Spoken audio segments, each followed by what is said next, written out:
Hello guys, मैं आपका English teacher Surendra Kumar. आज हम पास्ट कॉन्टिन्यूस टेंस पढ़ने जा रहे हैं। पास्ट कॉन्टिन्यूस टेंस सिंपल होते हुए भी काफ़ी जटिल है। जटिलता इसमें समय को लेकर होती है, क्योंकि यह टेंस भूतकाल में आरंभ होकर भूतकाल में ही समाप्त हो जाता है। यह टेंस, इसमें जो कार्य होते हैं, इसमें जो एक्शन होता है, वो भूतकाल में स्टार्ट होगा और भूतकाल में ही समाप्त हो जाएगा। तो इसकी पहचान है से रहा था, से रही थी, से रहे थे, ये दोनों इसकी पहचान है। और इसमें हर प्रकार के सब्जेक्ट के बाद, सब्जेक्ट चाहे सिंगुलर हो या प्लूरल हो, उसके बाद हैड बीन आएगा। हर प्रकार के सब्जेक्ट के बाद हैड बीन और वर्ब की फर्स्ट फॉर्म के साथ आईएनजी, फिर उसके बाद ऑब्जेक्ट आएगा, फिर सिंस और फॉर। सिंस कब आएगा? जब समय निश्चित होगा। और फॉर कब आएगा? जब समय अनिश्चित होगा। निश्चित समय को हम पॉइंट ऑफ टाइम भी बोलते हैं, वो जो समय एक बिंदु के रूप में दिखाई देता है।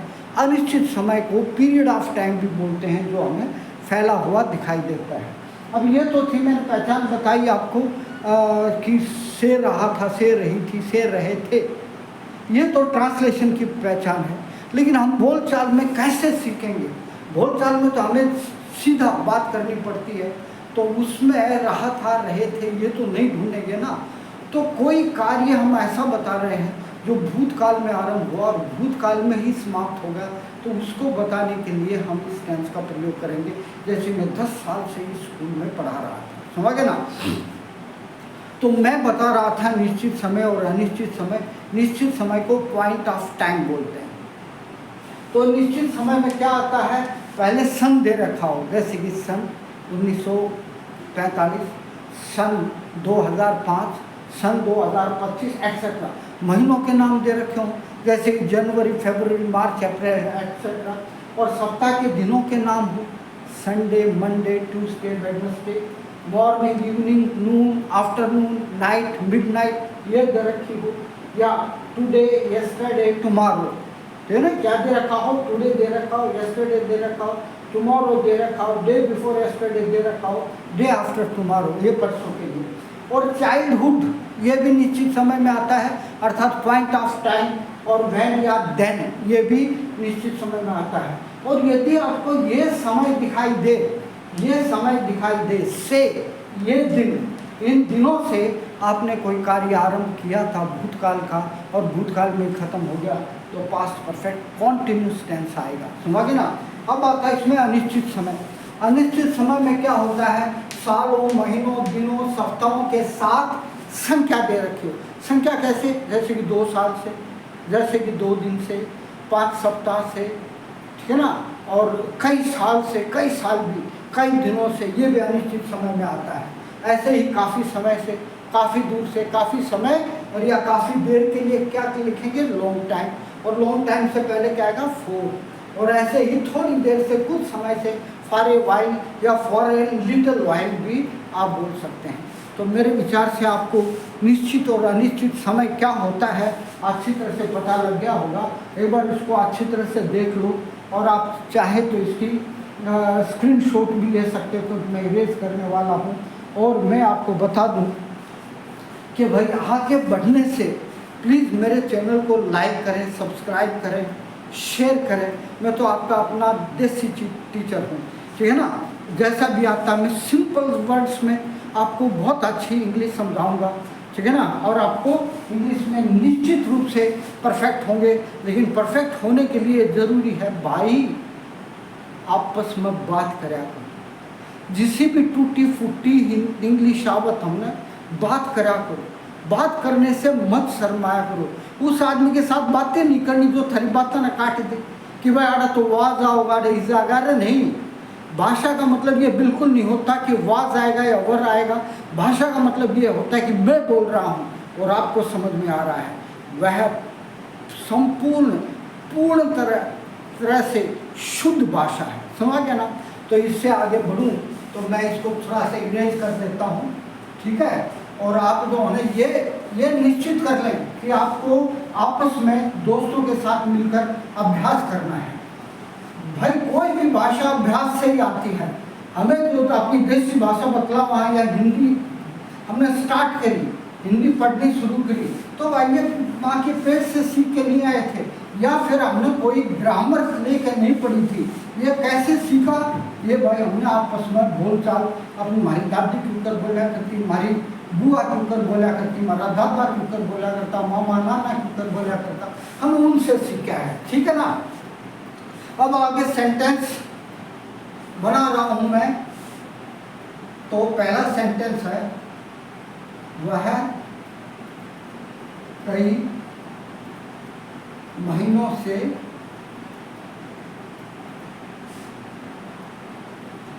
एक लाइलाज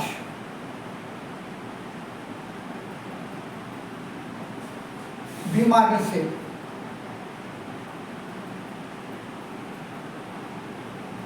पीड़ित था। अब वो कई महीनों से एक लाइलाज बीमारी से पीड़ित था। तो इसमें रहा था, रहे थे तो नहीं आया, लेकिन हमें पता है बीमारी भाई उसकी लंबी चली और उसको भुगतता रहा। तो इसलिए पास्ट परफेक्ट कंटीन्यूअस टेंस आएगा। तो वह के लिए क्या लिखेंगे? ही। सब्जेक्ट क्या है, चाहे सिंगुलर हो या प्लूरल हो, उसके बाद क्या आएगा? Had been.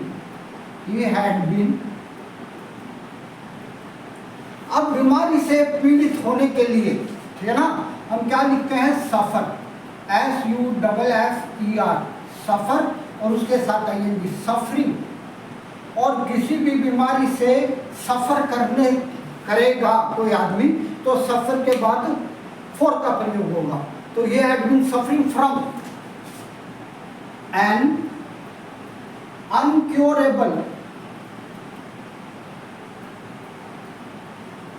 है ना, अनक्योरेबल, लाइलाज। लाइलाज कौन सी होती है? Uncurable disease, DISEASE, disease. कब से? 6 महीने से। तो 6 महीने तो अनिश्चित समय हो गया ना, महीने 6 में है, तो फॉर 6 months। समझ गया भाई? तो he had been suffering for an, suffering for मत करो भाई, यहां पर फ्रॉम का प्रयोग करो, सफरिंग फ्रॉम। तो he had been suffering from an uncurable, UNCURABLE को अनक्योरेबल डिसीज फॉर 6 months, 6 महीने से, 6 महीने से एक लाइलाज बीमारी से पीड़ित था। तो जैसे कि दूसरा सेंटेंस है, वह कई दिनों से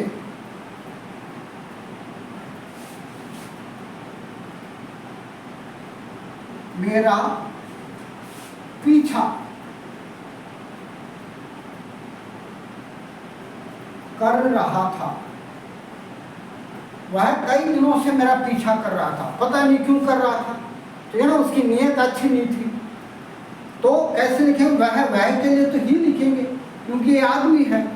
तो ही के बाद सीधा he had been, he had been. पीछे करने को क्या बोलेंगे? स्टॉक, STALK, स्टॉक, उसके साथ आएंगे stalking. He had been stalking. अब किसका पीछा कर रहा था? मेरा। ये ऑब्जेक्ट है, ऑब्जेक्ट के रूप में मेरा लिखना हो तो मी लिखेंगे, तो है ना, सब्जेक्ट के बाद हैड बीन लिखा, फिर पीछा करना, वर्ब लिखेंगे, हैड बीन के बाद वर्ब लिखेंगे तो पीछा करना आएगा। हिंदी में वर्ब बाद में होती है, ठीक है ना, हिंदी में वर्ब कहाँ होती है? बाद में। बाद वाले को बिल्कुल हैड बीन के बाद लिखेंगे, तो पीछा करना स्टॉकिंग मी। कब से? कई दिनों से। कई दिन अनिश्चित समय है, तो इसलिए क्या आएगा? फॉर मैनी डेज,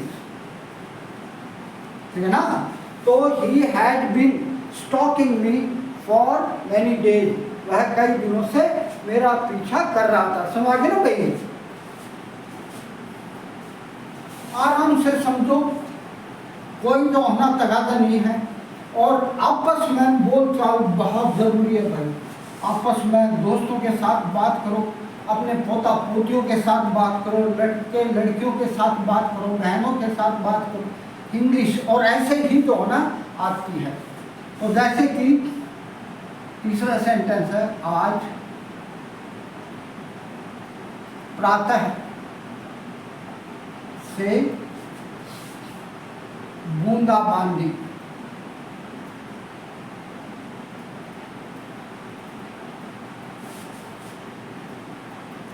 हो रही थी। है ना, आज प्रातः से बूंदाबांदी हो रही थी। तो बूंदाबांदी होना जो है ना प्राकृतिक क्रिया है, और प्राकृतिक क्रिया के लिए प्राय हम इट सब्जेक्ट लगाते हैं, सब्जेक्ट इट स्टार्ट करते हैं। तो यहाँ पर क्या लगाएंगे, इट, क्योंकि प्राकृतिक क्रिया है। तो इट के तुरंत बाद क्या आएगा, आपको पता है कि हैड बीन आएगा, ठीक है ना। इट हैड बीन, क्या हो रही थी, बूंदाबांदी। बूंदाबांदी को क्या बोलेंगे, ड्रिजल, DRIZZLE होता है भाई, तो ING लगाओगे तो ये खत्म हो जाएगा, drizzling. It had been drizzling since morning today, या टुडे पहले लिख सकते हो या सिंस मॉर्निंग लिख सकते हो, सिंस मॉर्निंग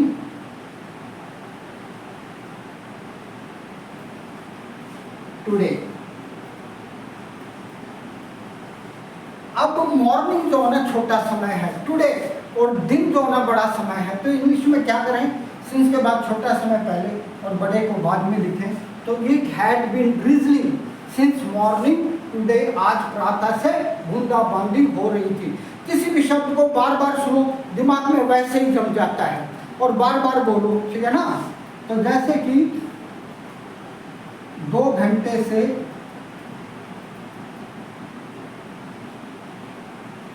बिजली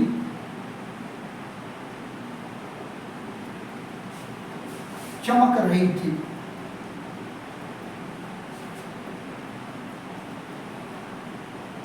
है ना, 2 घंटे से बिजली चमक रही थी, ये भी भाई प्राकृतिक क्रिया है, ठीक है ना। 2 घंटे से बिजली चमक रही थी, तो प्राकृतिक क्रिया, तो यहाँ भी इट सब्जेक्ट बनाएंगे।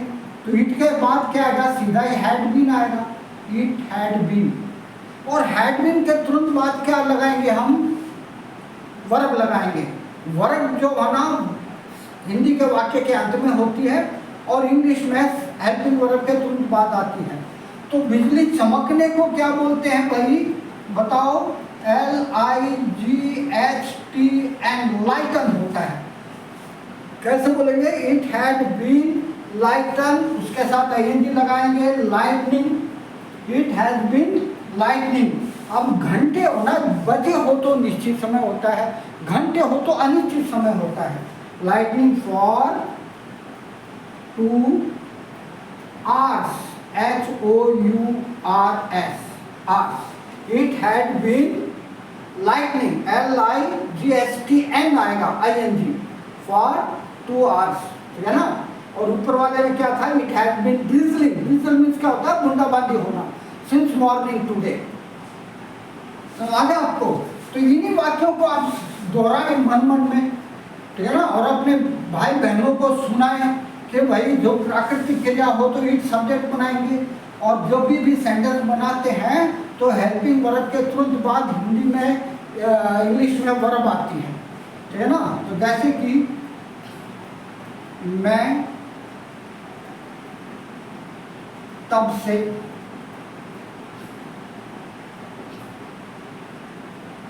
तुम्हारी प्रतीक्षा कर रहा था, है ना। मैं तब से तुम्हारी प्रतीक्षा कर रहा था। तो इसमें तो सब्जेक्ट आई होगा भाई, आई के बाद कोई लफड़ा नहीं है, सीधा हैड बीन लगा दो, आई हैड बीन। अब वर्ब क्या है, हिंदी में तो पीछे होती है, जो कि हेल्पिंग वर्ब के बाद आनी है। तो प्रतीक्षा करना वर्ब है, इसके बाद तो प्रतीक्षा आएगी। प्रतीक्षा करने को क्या बोलेंगे भाई, वेट, और वेट के साथ ING, और वेट के साथ हमेशा फॉर का प्रयोग होगा। वेट के साथ फॉर ब्या रखा है, ये भी प्रतीक्षा होगा। तो I had been waiting for you, तुम्हारे के लिए यू लिखेंगे, यूर नहीं लिखेंगे, सिंस देन। ठीक है ना। अब यहां पर समय है तब, तब के लिए देन। मैंने आपको बताया था देन जो होना निश्चित समय, को आप खुद सोचोगे यार देन जो होना निश्चित समय कैसे हुआ। आप किसी से कहते हो भाई मैं तब से तेरा इंतजार कर रहा हूं, तो जिसको कह रहे हो उसको टाइम का पता है, इसलिए निश्चित हुआ। तीनों मैं तेरा इंतजार तब तक कर रहा हूं भाई, कब तो 2 बजे था और अपनी गाड़ी तक गया क्यों ना है, चला गया होता। ठीक है ना। ऐसे तो जैसे कि हम 7 बजे से लाइन में खड़े थे। अब पहले सेंटेंस में हम 7 बजे से लाइन में खड़े थे, इसमें तो से रहा था, से रहे थे है ही नहीं। लेकिन खड़ा होना हमेशा, कुछ एक एक्शन टेम्परेरी होते हैं, खड़ा होना हमेशा टेम्परेरी है, तो इसको कॉन्टिन्यूस टेंस में करते हैं। अब ये खड़ा होना लंबा है, कब से खड़ा है ये 7 बजे से, तो लंबा होगा 7 बजे से अब तक। तो एक्शन लंबा चला तो पास्ट परफेक्ट कॉन्टिन्यूस टेंस है, क्योंकि पास्ट की बात बता रहा है ये, समझ गया ना। तो इसमें कैसे लिखेंगे हम के लिए क्या होगा भी, और हैड बीन तो इसके तुरंत बाद आएगा भाई, हैड बीन। ठीक है ना। कैसे लिखेंगे, वी हैड बीन। अब खड़ा होना वर्ब है, खड़ा होना प्राय स्टैंडिंग, प्राय कॉन्टिन्यूस टेंस में आता है, तो we had been standing in queue, in line भी बोल सकते हो, in queue, QUEUE, in queue. कब से 7 बजे, समय बजे में दे रखा हो तो निश्चित होता है। सिंस ऐसे लिखेंगे SINC, सिंस 7 o'clock। ठीक है ना। कैसे लिखेंगे, सिंस 7 o'clock। तो we had been standing in queue, in the queue भी लिख सकते हैं भाई, आप दा लगा सकते हो, इन द क्यू। तो we had been in the queue means ये लाइन दिख रही है ना, तड़ क्या कर खड़े हैं 7 बजे का भूखा प्यासा है, और तू ही पाकर बीच में घुसड़ा है।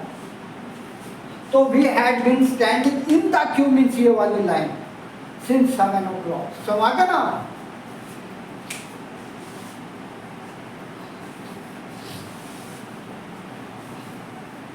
अब ये बात आपस में दोहराओ, यदि आप परिवार में बैठकर, वरना खुद भी दोहरा सकते हो। दोहराओगे तो वाक्य भी पक्के होंगे। इसका मतलब ये नहीं करा कि मैं रट लो, नहीं समझ कर दोहराओ और दिमाग को समझाओ कि ये बात होगी तो हम ऐसे बोलेंगे। जैसे कि वह 6 मास से या पिछले 6 मास से, वह पिछले 6 मास से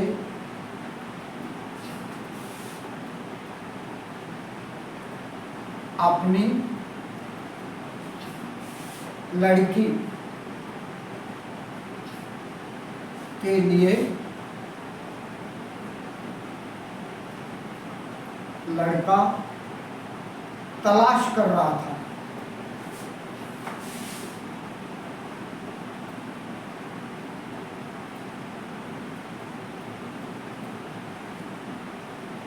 भाई अपनी लड़की के लिए लड़का तलाश कर रहा था 6 महीने तक, कभी यहाँ गया कभी वहाँ गया।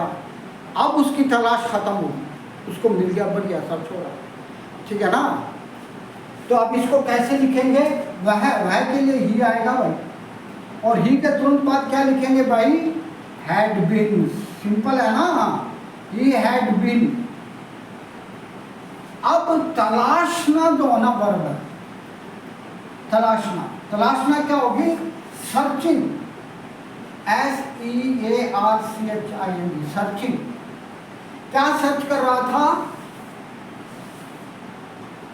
N ideal match, an ideal match, ideal match का मतलब होता है जोड़ा, एन आइडल मैच या आइडल ग्रूम भी बोल सकते हो। इसको आइडल को हटा दो बेशक, अ ग्रूम, फिर तो क्या आएगा, अ ग्रूम।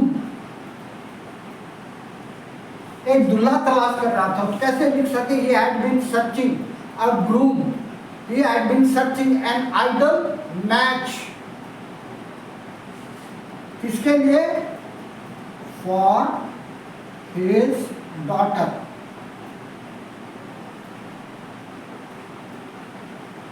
ठीक है ना, कैसे लिखेंगे, he had been searching an idol match लिख दो, या a groom लिख दो, या suitable match लिख दो for his daughter, अपनी बेटी के लिए। ठीक है ना, तो जैसे कि वे कई घंटों से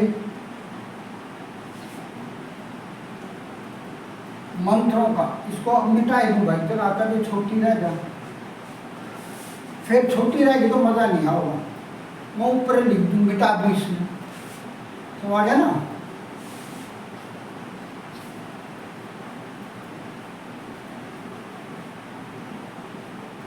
अब क्या है, वे कई घंटों से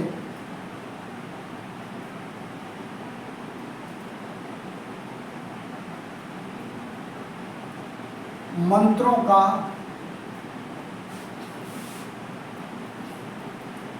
उच्चारण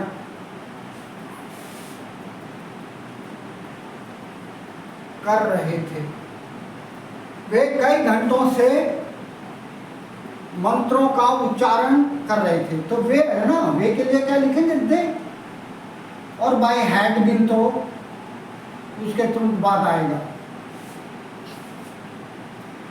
और उच्चारण करना, जब मंत्र वगैरह को उच्चारण करते हैं तो उसके लिए चैंट का यूज करते हैं, चैंट, चैंट के साथ आएगी चैंटिंग। अब भाई मंत्रों के लिए तो मंत्र बोल दो, क्योंकि वो मंत्र हमारे हिंदुस्तान में है, हमारे वेद पुराणों में है, और कितना है ही नहीं, तो उन्होंने निगरा मंत्र क्यों है, तो मंत्र को मंत्रास भी लिख सकते हो, या chanting holy words, holy words, holy words क्या हो गए भाई, पवित्र शब्द उच्चारण कर रहे हैं, ठीक है ना। अब कई घंटे, फॉर मैनी आवर्स, क्या लिखेंगे, कई के लिए क्या लिखेंगे, मैनी आवर्स, HOURS। तो they had been chanting, chant means क्या होता है, उच्चारण करना, they had been chanting holy words, holy words, पवित्र मंत्रों को क्या बोलेंगे, होली वर्ड्स, मंत्र या मंत्र भी लिख सकते हो आप, ठीक है ना, लिख सकते हो, मंत्रास। अब ये क्या हो गया भाई, ये आ कितना आ गया, हिंदी के जो शब्द होते हैं ना वे अकारांत होते हैं, अकारांत मीन्स उनके अंत में आ लगा हुआ होता है, इसलिए अंग्रेजी में हम मंत्रास बोलते हैं, सुरेंद्रा बोलेंगे, महावीरा, ये महावीर है ना, अकारांत है, इसलिए ऐसा लगाते हैं। तो they had been chanting holy words for many hours, या they had been chanting mantras for many hours. तो भाई मेरे हिसाब से आपको समझ में आ जाना चाहिए, मैंने बड़ी शांति से बड़े प्यार से पढ़ाया है। और फिर लास्ट में एक बार रिक्वेस्ट करूं कि आप मेरे चैनल को लाइक करो, सब्सक्राइब करो और शेयर करो, बेल आइकन को दबाओ, आपको अच्छे टेंस और अच्छे रूल्स और बढ़िया सेंटेंस दूंगा जो हम जिंदगी में काम हो। ओके भाई, राम राम, बाय सभी को।